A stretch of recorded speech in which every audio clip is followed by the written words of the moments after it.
నా రివ్యూ బాగా రావాలని ఆశీర్వదించండి గురువు గారు. శుక్లాంబరధరం విష్ణుం శశివర్ణం చతుర్భుజం ప్రసన్నవదనం ధ్యాయే సర్వ విఘ్నోపశాంతయే.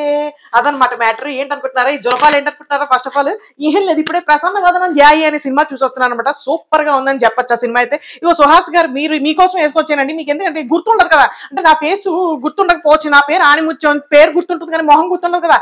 అందుకే మన వీరైన, మీ వీరైన వేసుకుంది కదా, అదే వేసుకొచ్చాం. మైక్ కూడా ఎట్టు ఉంది. అలాగే ఇక్కడ మన హర్ష గారు వేసుకున్న రెండు ఉంటాయి మన దగ్గర ఏమిటో, అందుకని రెండు తగిలించుకుని వచ్చేసాను. మీకు ఏది కంఫర్టబుల్ గా ఉంటాయి? ఈ రెండు కాదు, ఆల్రెడీ వాళ్ళు ఇద్దరు తగిలించుకున్నారు కాబట్టి నాకు ఇంకో రంగు ఏమో చెప్పండి. అంటే మనకి మొన్నే కొట్టించే రంగు క్రీమ్ కలర్ రంగు ఒకటి ఉంది, అది గుర్తెట్టుకోండి. మధ్య మధ్యలో గ్రే హెయిర్ కనిపిస్తూ ఉండొచ్చు, అది గుర్తు పెట్టుకోక్కర్లేదు మీరు ఏమీను. సినిమా గురించి చెప్పాలంటే మాత్రం సినిమా ఫస్ట్ నుంచి లాస్ట్ వరకు కూడా చాలా గ్రిప్పింగ్ గా, మెయిన్ నాకు నచ్చింది ఏంటంటే క్లైమాక్స్ లో చేసిన కొరియోగ్రఫీ ఏదైతే ఉందో, ఫైట్ కొరియోగ్రఫీ, అది మాత్రం చాలా ఖచ్చితంగా మంచిగా ప్లాన్ చేసుకున్నారు. ఎందుకంటే ఆ క్యారెక్టర్ ఉన్న ఫ్లాస్ ని బాగా యూజ్ చేసుకుని ఆ ఫైట్ ని ఎలా అయితే కొరియోగ్రాఫ్ చేస్తారో అదైతే నాకు బాగా అనిపించింది. ఏదో అల్లటప్పగా ఎక్కడొక్కడ వదిలేస్తారులే ఆ పాయింట్ అనుకున్నాను, లూజ్ గా ఎక్కడొక్కడ దొరికిపోతుందిలే అనుకున్నాను, కానీ దాన్ని ఎక్కడా వదలకుండా ఆ ఫ్లాస్ ని ప్రతి దాంట్లో, అంటే మేమే ఓహో అన్నట్టు ఇంక ఇది ఉంది కదా అన్నట్టు మేము మర్చిపోయేలా చేశారు, కానీ వాళ్ళు మాత్రం ఎక్కడా మర్చిపోకుండా చాలా జాగ్రత్తగా వాళ్ళు ఏ పాయింట్ తీసుకున్నారో ఆ పాయింట్ మాత్రం ఖచ్చితంగా అన్ని చోట్ల తీసుకొస్తూ ఎక్కడా కూడా వదిలేయకుండా మనకి ఆ గ్రిప్ పెట్టుకుని దాని గురించి ఆ ఫ్లా ఏదైతే ఉందో, అసలు సినిమా మెయిన్ కాన్సెప్ట్ ఏదైతే ఉందో అది ఎక్కడా కూడా మనం మిస్లీడ్ అవ్వకుండా జాగ్రత్తగా తీసుకొచ్చారని చెప్పొచ్చు. చాలా బాగుంది. ప్రెసెంట్ ఇప్పుడున్న మనకి మూవీస్ లిస్ట్ చూసుకుంటే కనుక ఇది ఖచ్చితంగా మీరు థియేటర్కి అయితే వెళ్ళి చూడండి. ఎందుకంటే మధ్య మధ్యలో వచ్చిన బీజిఎం నాకైతే చాలా బాగా ఎంజాయ్ చేశాను. నేను కొన్ని స్కిప్ వేస్తే మీకు థ్రిల్ ఉండదు. సో కొన్ని సీన్స్ లో అయితే నాకు ఆ బ్యాక్గ్రౌండ్ మ్యూజిక్ భలే టెన్షన్ రావడము అట్లా అనిపించింది అనమాట.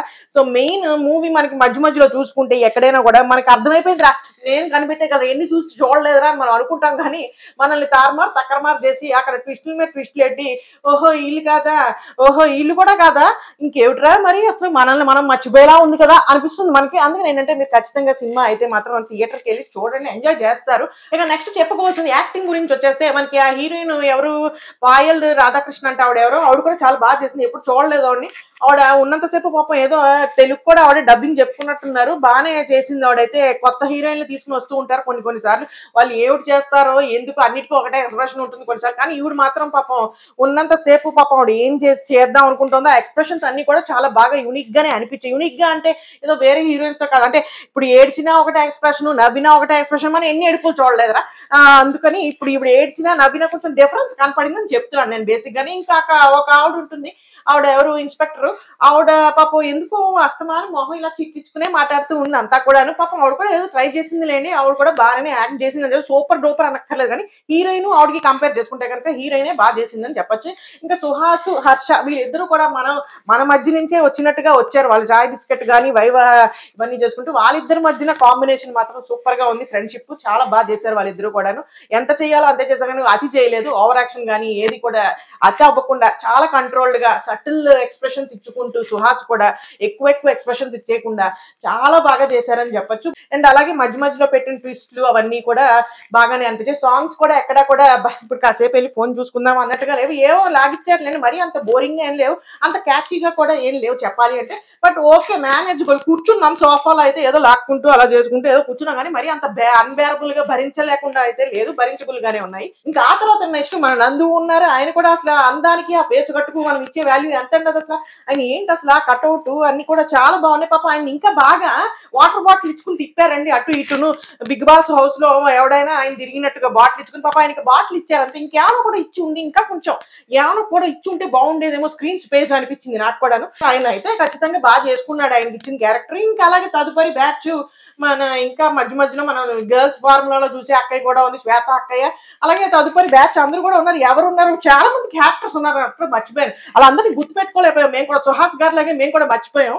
అందుకని చాలా మంది క్యారెక్టర్స్ ఉన్నారు, కానీ వాళ్ళందరూ ఉన్న వాళ్ళు అందరూ పుట్టుకుని పోతూ ఉంటారు. కానీ మధ్య మధ్యలో వీళ్ళు కూడా పోతారేమో అన్నట్టుగా నేను చాలా టెన్షన్ పడ్డాను. కానీ ఎవరిని మనకు కావాల్సిన వాళ్ళని, మనం చచ్చిపోకూడదు అనుకున్న వాళ్ళని ఎవరిని చంపలేదు, ఊరికి అలా ఇంట్రొడ్యూస్ చేయడం, అలా చంపేయడం అనమాట.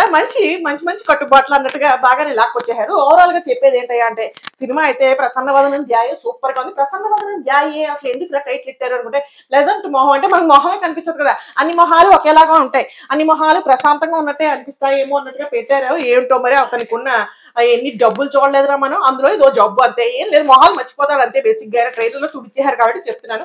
సో ఆ మొహాలు మర్చిపోవడం వల్ల వచ్చిన మనకి ఉన్న అతి గొప్ప అలవాటు ఏంటంటే హెల్ప్ చేయడం, ఈ క్యారెక్టర్ కి హెల్ప్ చేయడము, మొహాలు మర్చిపోవడము వల్ల ఇంత అద్భుతమైన క్వాలిటీస్ ఉండడం వల్ల మనం ఏ చిచ్చులో ఇరుక్కున్నాము అనేది కాన్సెప్ట్. అందుకని ఏంటంటే మీరు ఎవరైనా సినిమాకి వెళ్తే వెళ్ళండి, కానీ ఇలాంటి జులపాలు మాత్రం వేసుకు వెళ్ళండి. మీకు కూడా సినిమా బాగా గుర్తుంటుంది, అర్థమవుతుంది అనమాట. లేకపోతే చూసానా లేదా అని మీకు కూడా డౌట్ వస్తూ ఉంటుంది. అందుకని ఇలాంటి వేసుకు వెళ్ళిపోండి, ఎందుకైనా మంచిది. ఓవరాల్ గా చెప్పేది ఏంటి అంటే ప్రసన్నవదనం ధ్యాయ సినిమా అయితే మాత్రం ఖచ్చితంగా చాలా బాగా ఎంజాయ్ చేస్తారు. థియేటర్కి వెళ్ళి చూడండి, మంచి థ్రిల్లర్ మూవీ మాత్రం. అన్ని అర్థమైపోయి నాకు అర్థమైపోయింది, ఏముందిరా ఇందులో బొక్కలాగా ఏం లేదు, ఇదే కదా వీడే చంపేసి ఉంటాడరా, వీడే ఏజ్ చేసి ఉంటాడరా, అదే చేసి ఉంటుందిరా అనుకుంటారు, కానీ అవన్నీ అబ్బవమ్మ. చివరి వరకు గ్రిప్ లాక్కుని వచ్చారు. అందుకని ఏంటంటే సినిమా ఎంజాయ్ చేయాలనుకుంటే ఈ వీకెండ్ ఖచ్చితంగా మీరు అందరూ మీ ఫ్యామిలీ ఎక్కడా కూడా. అవునండి సుహాస్ గారు ఇలా రండి. ఏంటి సార్ మీరు చూసాం మేము మధ్య మధ్యలో 2 వేలు అయ్యారు. అందుకని ఏంటంటే చిన్నపిల్లల్ని తీసుకెళ్తారంటే ఎన్ని దరిద్రాలు చూడలేదురా, అందులో ఇది చాలా టిట్ బిట్స్ లాంటివి. అందుకనంటే సినిమా తీసుకెళ్తారంటే తీసుకెళ్ళిపోండి. పిల్లలు చూడొచ్చా మరి అంటే కొంచెం వైలెన్స్ ఉందా అంటే లైట్ గా ఉంది, బట్ మేనేజబుల్. అంత మీరేమో కళ్ళు మూయడాలు, ల్యాప్టాప్లు, ఐప్యాడ్లు ఏదో ఇస్తుంటారు కదా, అలా మేనేజ్ చేసే లోపు వెళ్ళిపోతూ ఉంటాయి అలాంటి సీన్లు అన్ని. అందుకని ఏంటంటే ఎవరైనా చూస్తాను అనుకుంటే ఖచ్చితంగా నేనైతే చూడమని చెప్తాను. ఎంజాయ్ చేస్తారు, థ్రిల్లర్ సూపర్ గా ఉంది, నేనైతే 100% ఎంజాయ్ చేశాను. అందుకని ఏంటంటే ఇంకా వేరే సినిమా ఏమైనా చూస్తే కనుక ఆ సినిమా గురించి రివ్యూ చేయడం కోసం మీ ముందుకు వచ్చేస్తాను. అంతవరకు సెలవు, బాయ్.